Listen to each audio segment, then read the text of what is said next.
Boa noite, Adam. Meu nome é Roberto Fonseca e durante 8 meses trabalhei como coveiro no cemitério municipal de Santos Dumont, na zona da Mata de Minas Gerais. Aceitei o serviço porque estava desempregado há quase 1 ano e tinha 2 filhas pequenas para alimentar. O salário não era ruim, mas tinha um detalhe que me fez hesitar na hora da entrevista. O administrador do cemitério, seu Osvaldo, um homem de quase 70 anos com olhos fundos e voz cansada, me disse algo que não saiu da minha cabeça desde então. Você vai trabalhar das 6 da manhã às 3 da tarde. Quando bater 3 horas, você larga tudo o que estiver fazendo e sai. Não importa se está no meio de um enterro, se está cavando uma cova ou se está apenas varrendo. 3 horas, você vai embora. E nunca, em hipótese alguma, volte aqui depois das 4 da tarde. Achei estranho, mas não questionei. Precisava do emprego. Nos primeiros dias, tudo corria normalmente. Eu cavava covas, ajudava nos enterros, fazia a manutenção dos jazigos mais antigos. O cemitério era grande, com uma parte nova e bem cuidada perto da entrada, e uma parte antiga no fundo, onde ficavam sepulturas do início do século passado. Algumas nem tinham mais nome nas cruzes, apenas pedras gastas pelo tempo e mato crescendo entre as lápides. Foi na 2ª semana que percebi algo estranho. Toda vez que eu trabalhava na área antiga, sentia uma presença me observando. Não era paranoia. Era aquela sensação física de quando alguém está parado atrás de você. Mas quando eu me virava, não havia ninguém. Os pássaros não cantavam naquela parte do cemitério. Mesmo em dias quentes, o ar era gelado perto dos túmulos mais velhos. E tinha um cheiro. Não era cheiro de morte, era algo diferente. Parecia terra molhada misturada com ferro enferrujado. Um dia, por volta das 2:30 da tarde, eu estava terminando de cavar uma cova na área antiga quando ouvi passos atrás de mim. Passos pesados, arrastados, como se alguém estivesse com dificuldade para andar. Me virei rápido e vi uma sombra se movendo entre 2 jazigos grandes. Não era uma sombra comum. Era densa, sólida e se movia contra a direção da luz. Meu corpo inteiro gelou. Larguei a pá e comecei a caminhar de costas, sem tirar os olhos daquilo. A sombra parou. E então eu ouvi uma voz rouca, embargada, como se viesse de debaixo da terra. 3 horas. Corri como nunca tinha corrido na vida. Quando cheguei na guarita, seu Osvaldo estava me esperando com uma expressão que misturava alívio e preocupação.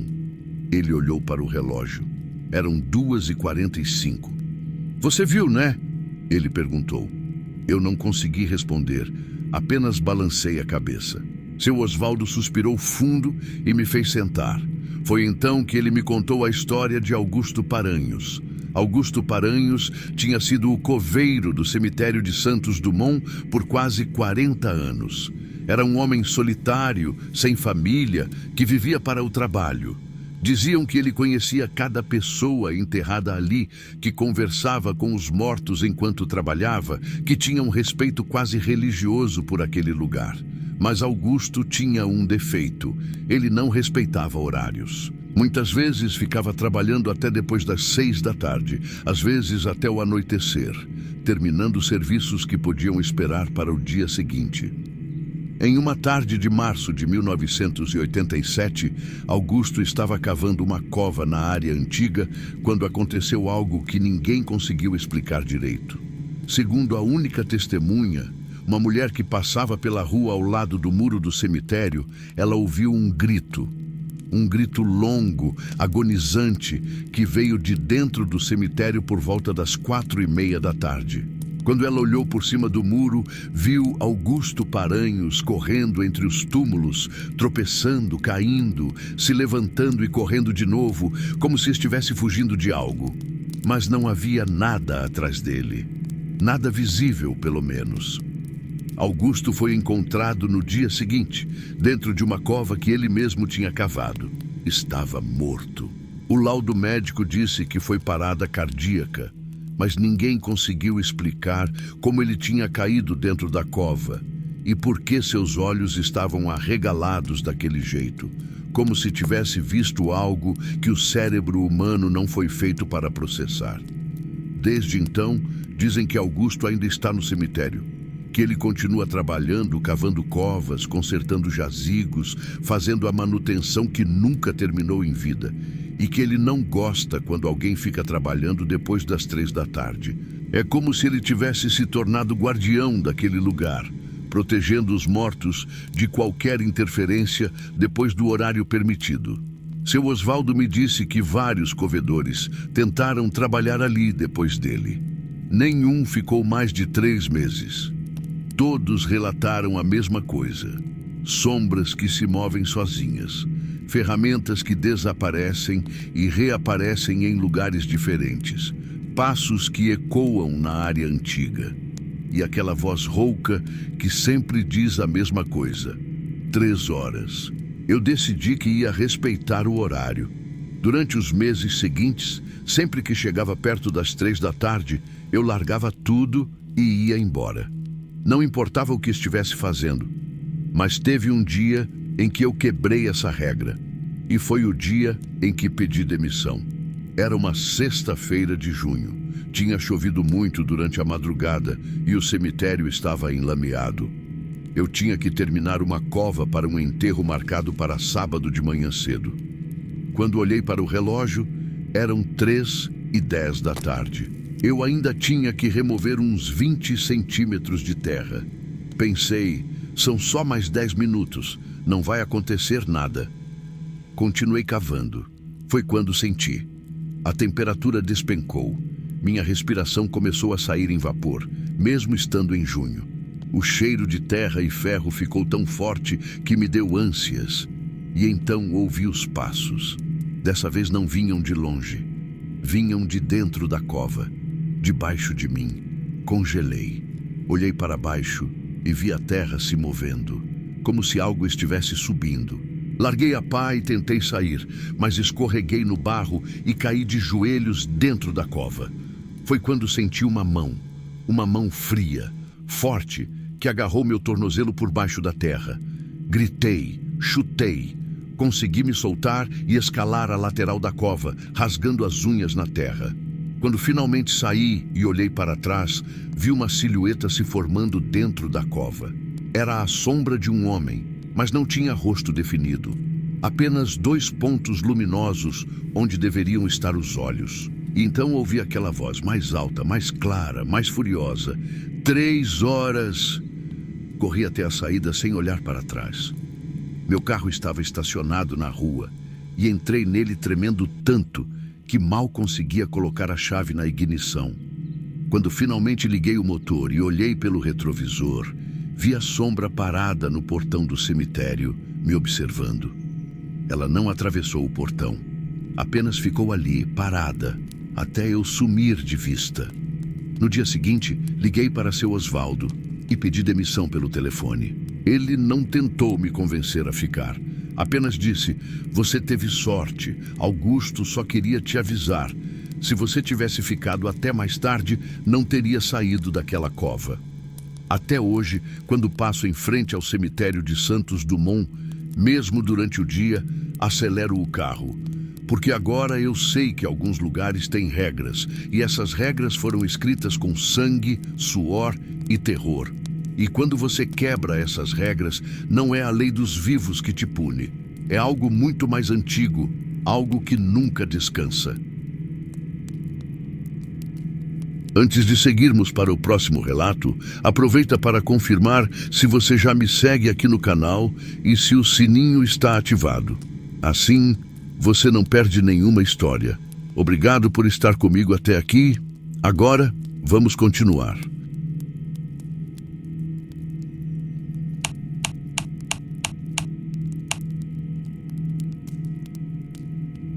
Meu nome é Helena Rodrigues e em 2019 eu trabalhava como restauradora de arte sacra em Belo Horizonte.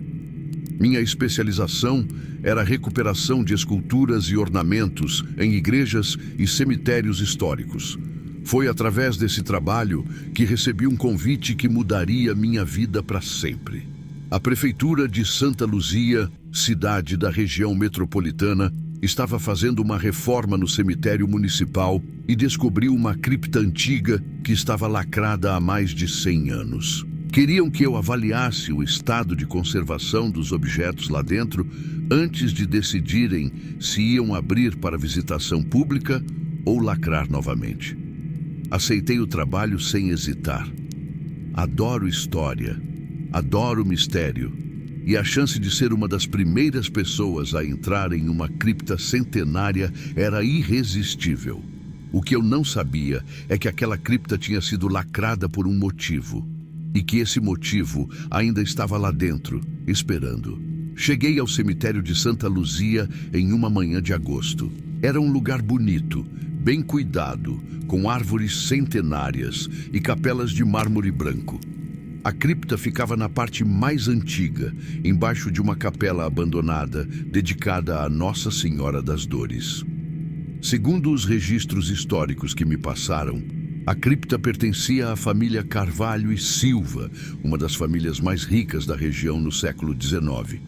Foram enterradas ali 12 pessoas entre 1870 e 1903. Depois disso, a família desapareceu dos registros e a cripta foi lacrada por ordem da igreja, sem explicação documentada. O engenheiro responsável pela obra, Dr. Marcelo, me acompanhou até a entrada. Era uma porta de ferro pesada, com um símbolo religioso que eu não reconheci gravado no centro. Não era uma cruz comum. Parecia uma cruz invertida cercada por 7 círculos. Comentei isso com o Dr. Marcelo e ele desconversou, dizendo que provavelmente era algum símbolo maçônico da época. Mas percebi que ele estava incomodado. Quando abriram a porta, um vento frio saiu de dentro da cripta, mesmo estando um dia quente lá fora. E veio um cheiro. Não era cheiro de mofo ou de decomposição. Era cheiro de incenso misturado com algo doce e enjoativo, como flores podres. Acendi minha lanterna profissional e entrei, acompanhada por Dr. Marcelo e 2 operários. A cripta era maior do que eu esperava. Uma escadaria de pedra descia uns 5 metros até uma câmara principal, com paredes de mármore. Havia 6 nichos de cada lado, cada um com um caixão de madeira escura, todos intactos. No centro da câmara havia um altar de pedra com uma estátua. Meu coração disparou quando vi a estátua. Não era de nenhum santo que eu conhecia. Era uma figura feminina com asas, mas o rosto estava coberto por um véu de pedra e as mãos estavam estendidas para frente, não em posição de oração, mas como se estivesse oferecendo algo, ou pedindo. Dr. Marcelo e os operários ficaram na escadaria enquanto eu me aproximava dos caixões para fazer a avaliação. Foi quando notei algo perturbador. As tampas dos caixões tinham arranhões profundos, vindos de dentro para fora, como se alguém tivesse tentado sair. Alguns caixões tinham marcas de sangue seco nas frestas. Minha mão tremeu quando toquei na madeira. Estava gelada, gelada demais, como se tivesse acabado de sair de um freezer. Foi então que ouvi um sussurro. Não vinha de nenhum lugar específico. Parecia vir das paredes, do teto, do chão. Era uma voz feminina, mas distorcida, como se várias mulheres estivessem sussurrando ao mesmo tempo. Não conseguia entender as palavras, mas a sensação era de súplica, de desespero, de dor. Dei um passo para trás e esbarrei na estátua do altar. No momento em que minha mão tocou a pedra, tudo mudou. A lanterna começou a piscar, o ar ficou pesado, denso, difícil de respirar, e os sussurros ficaram mais altos. Agora eu conseguia entender algumas palavras. Presas, enterradas vivas, sem confissão, condenadas. Olhei para trás e vi que Dr. Marcelo e os operários não estavam mais na escadaria. Corri até lá gritando seus nomes, mas não havia resposta. Quando cheguei na escadaria, a porta de ferro estava fechada. Bati, gritei, chutei, mas nada. Foi então que ouvi passos atrás de mim. Passos leves, descalços, múltiplos.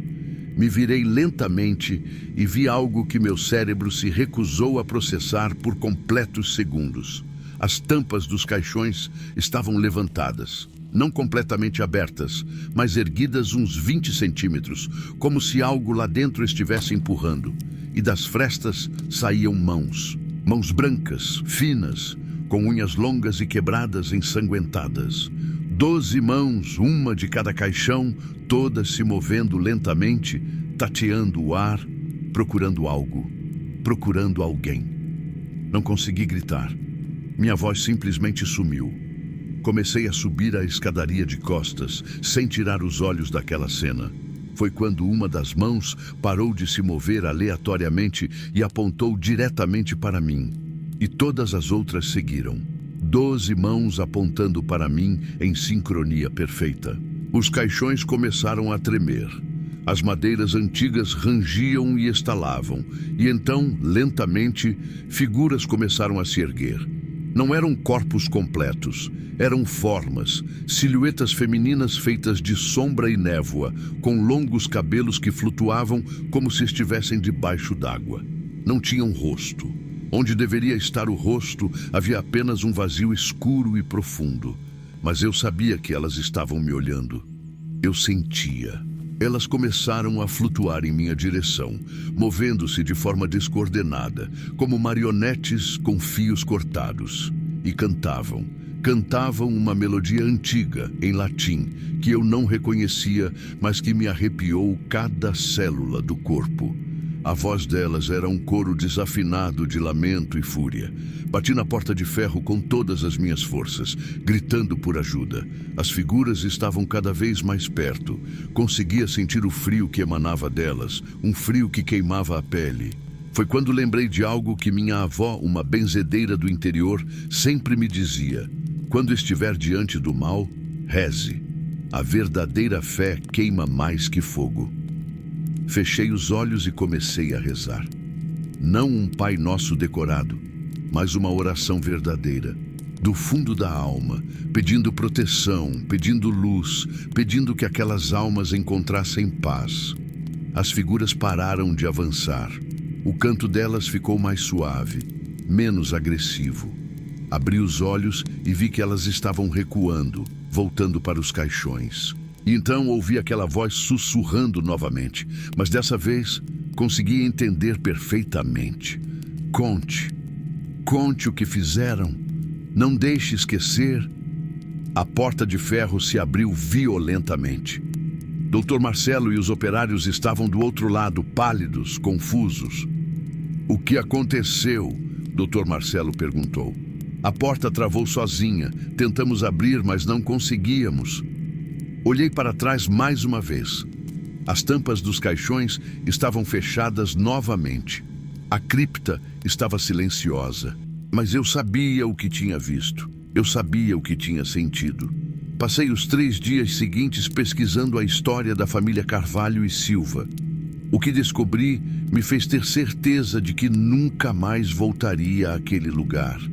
A família era conhecida na região no século XIX por sua rigidez religiosa extrema.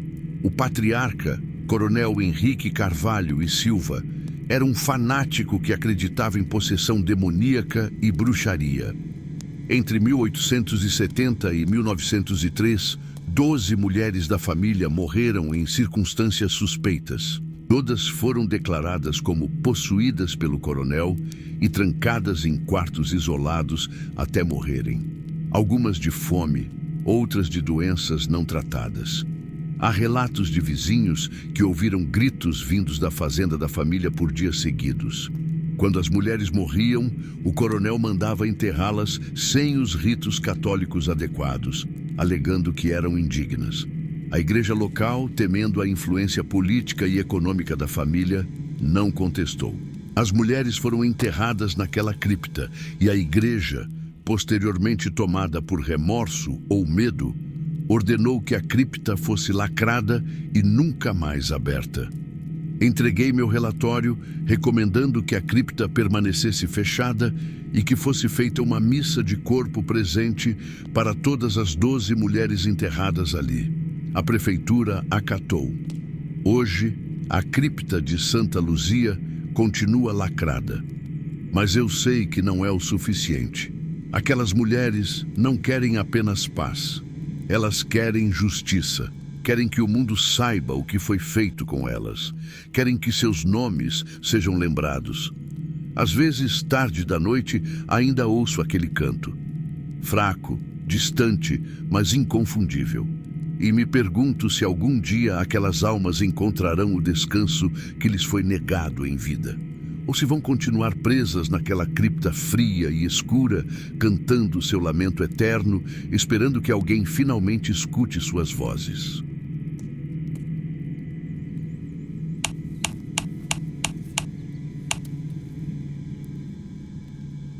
Boa noite, Ada.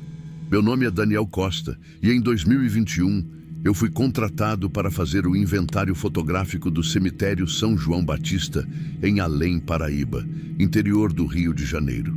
Sou fotógrafo profissional especializado em documentação histórica e preservação cultural. O trabalho parecia simples. Fotografar todos os túmulos, jazigos e estruturas do cemitério para criar um arquivo digital. O cemitério tinha mais de 150 anos e a prefeitura queria esse registro antes de começar uma grande reforma.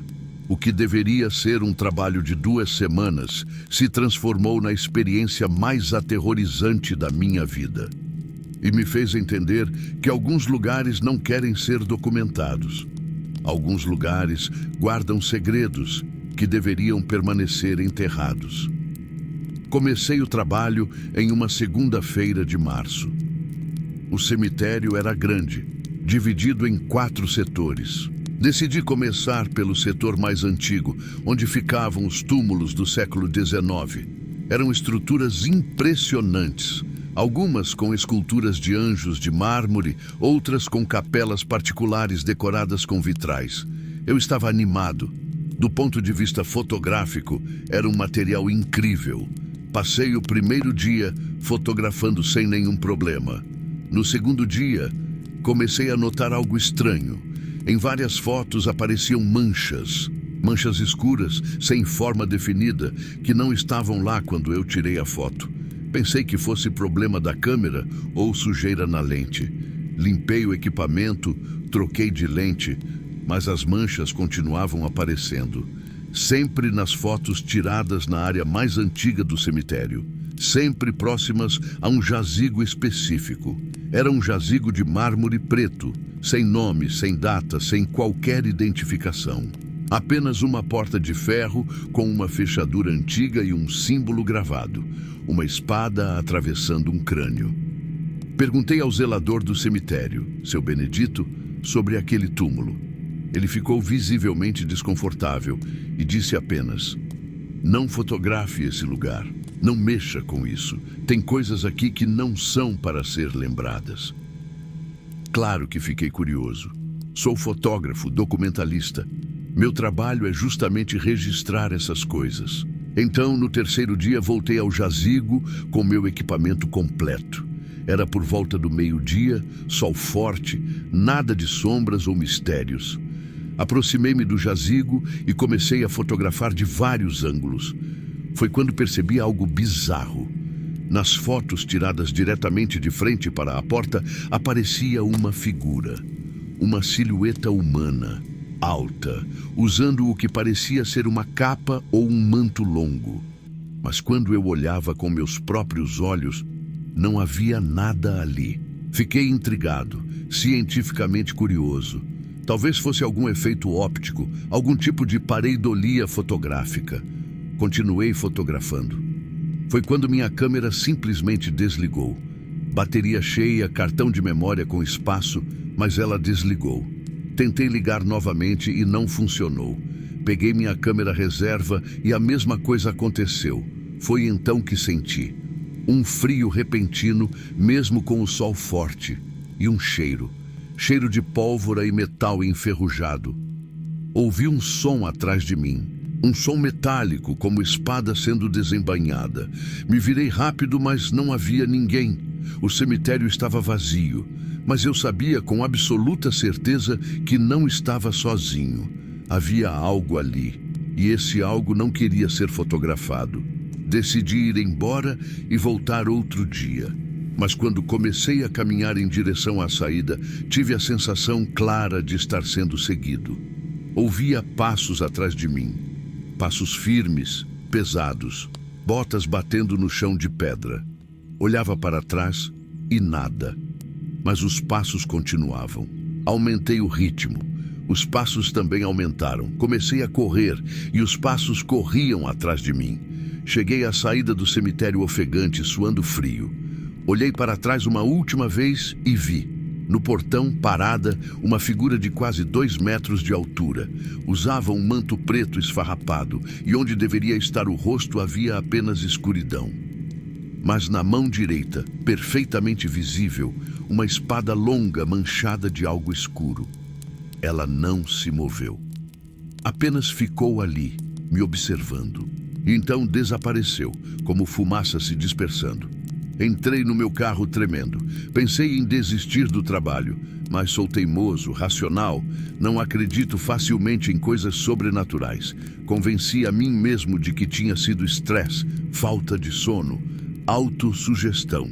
No dia seguinte, voltei ao cemitério, mas dessa vez levei seu Benedito comigo e exigi que ele me contasse a verdade sobre aquele jazigo. Sentamos em um banco na área nova do cemitério e ele me contou uma história que eu nunca esquecerei. O jazigo sem nome guardava os restos do coronel Jacinto Farias, um militar que viveu em Além Paraíba no final do século XIX. Jacinto Farias era conhecido na região como o Carrasco. Durante a Guerra do Paraguai, ele ganhou fama pela crueldade com que tratava prisioneiros e desertores. Diziam que ele executava pessoalmente soldados acusados de covardia, às vezes por motivos fúteis. Sua arma preferida era uma espada que ele mesmo afiava todas as noites. Quando a guerra terminou, Jacinto voltou para Além Paraíba, mas não conseguiu se readaptar à vida civil. Continuou violento, paranoico, vendo traidores e espiões em todo lugar. Em 1891, durante um surto, invadiu uma taverna acreditando que havia conspiradores ali e matou 7 pessoas com sua espada. Foi contido, julgado e condenado à morte por enforcamento. No dia da execução, ele jurou que voltaria, que sua missão de proteger a pátria não terminaria com a morte, que ele seria o guardião eterno de Além Paraíba. Jacinto foi enterrado no cemitério, mas sem honras militares, sem nome na sepultura, como castigo póstumo.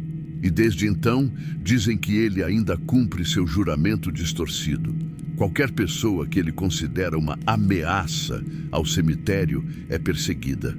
Vários zeladores anteriores relataram encontros com uma figura de manto negro.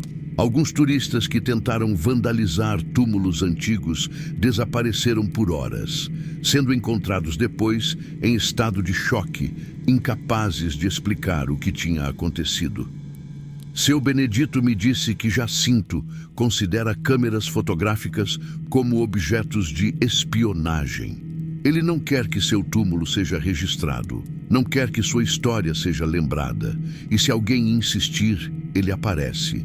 E quando aparece, sempre carrega a mesma espada manchada de sangue que usou em vida. Aquilo tudo parecia absurdo, mas eu tinha visto. Eu tinha sentido e minhas câmeras tinham capturado aquilo. Mesmo assim, decidi que iria terminar o trabalho. Sou profissional, não ia deixar um projeto incompleto por causa de histórias. Mas tomaria cuidado. Não fotografaria mais aquele jazigo específico. Continuaria o inventário do resto do cemitério. Durante os próximos dias, trabalhei normalmente nas outras áreas, mas sempre sentia que estava sendo observado. Principalmente quando trabalhava na área antiga. Passei a levar um crucifixo no bolso, por precaução. Minha avó era católica fervorosa e sempre dizia que fé afasta o mal. Não sei se acredito nisso, mas, naquela situação, qualquer proteção era bem-vinda. Foi na sexta-feira daquela semana que tudo desmoronou. Estava terminando de fotografar os jazigos do setor 3, quando percebi que tinha deixado uma lente na área antiga, perto do jazigo de Jacinto. Pensei em deixar para lá, comprar uma lente nova, mas era um equipamento caro. Voltei para buscar, já era fim de tarde, o sol estava se pondo. Encontrei a lente onde tinha deixado, perto de um banco de pedra. Peguei rapidamente e estava saindo quando ouvi uma voz masculina, grave, com sotaque antigo. Espião. Me virei e ele estava lá. Jacinto Farias. Não era uma aparição translúcida ou uma sombra indefinida. Era sólido, real, como se fosse uma pessoa de carne e osso. O manto negro cobria a maior parte do corpo, mas consegui ver o rosto. Era um rosto duro, marcado, com olhos que pareciam estar perpetuamente em fúria. E na mão, aquela espada.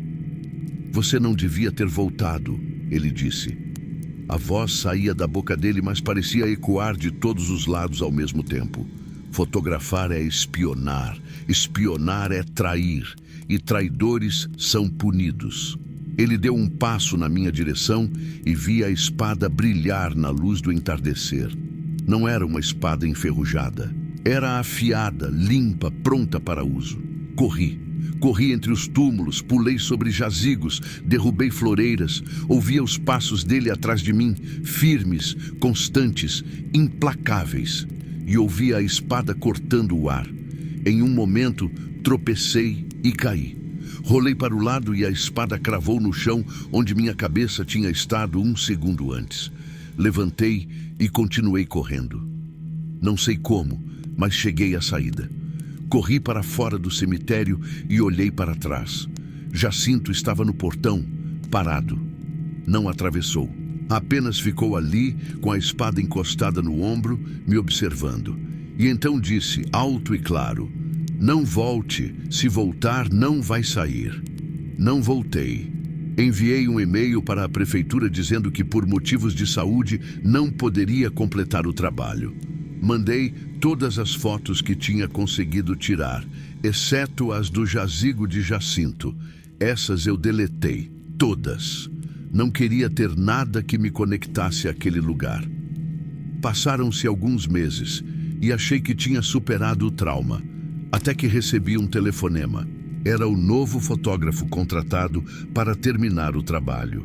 Ele tinha achado meu número e queria dicas sobre o cemitério. Perguntou especificamente sobre o jazigo sem nome, o de mármore preto. Disse que estava tentando fotografá-lo, mas suas câmeras paravam de funcionar. Meu coração disparou. Contei para ele toda a história. Implorei que ele não insistisse, que não fotografasse aquele jazigo. Ele riu. Disse que eu era supersticioso, que não acreditava nessas coisas. Desliguei o telefone com um peso no peito. 2 dias depois, o fotógrafo foi encontrado inconsciente dentro do cemitério. Estava deitado em frente ao jazigo de Jacinto Farias. Quando acordou no hospital, não lembrava de nada. Apenas dizia repetidamente: a espada. Ele tem uma espada. Ele me disse que eu era espião. Nunca mais aceitou trabalhos em cemitérios. Hoje, anos depois, ainda tenho pesadelos. Sonho com aquele cemitério, com aquela figura de manto negro, com aquela espada que corta o ar. Aprendi que alguns lugares são protegidos, não por cercas ou câmeras de segurança, mas por guardiões que nunca descansam. Guardiões que carregam suas obsessões além da morte. Guardiões que cumprem juramentos feitos há mais de um século. Se você for a Além Paraíba, se visitar o cemitério São João Batista, verá o jazigo de mármore preto sem nome. E talvez sinta curiosidade. Talvez queira tirar uma foto. Não faça isso, não insista. Porque Jacinto Farias ainda está lá, ainda está patrulhando, ainda está protegendo seu território e sua espada continua afiada. Bom, esses foram os relatos de hoje. Se alguma dessas histórias te lembrou de algo que você já viveu ou de algo que você prefere não lembrar, pode deixar nos comentários. E se você trabalha ou já trabalhou em cemitérios, compartilhe a sua experiência, porque às vezes falar sobre isso é a única forma de manter viva a lembrança de que o mundo dos mortos e o dos vivos estão muito mais próximos do que a gente gosta de admitir. Se esse vídeo te prendeu até aqui, curte, se inscreve no canal e ativa o sininho para não perder os próximos relatos. E lembra de uma coisa: quando você visitar um cemitério, respeite os horários, respeite as regras e, principalmente, respeite os mortos, porque alguns deles ainda estão atentos, alguns ainda estão ouvindo e alguns ainda estão esperando. Até o próximo relato, se você tiver coragem de voltar.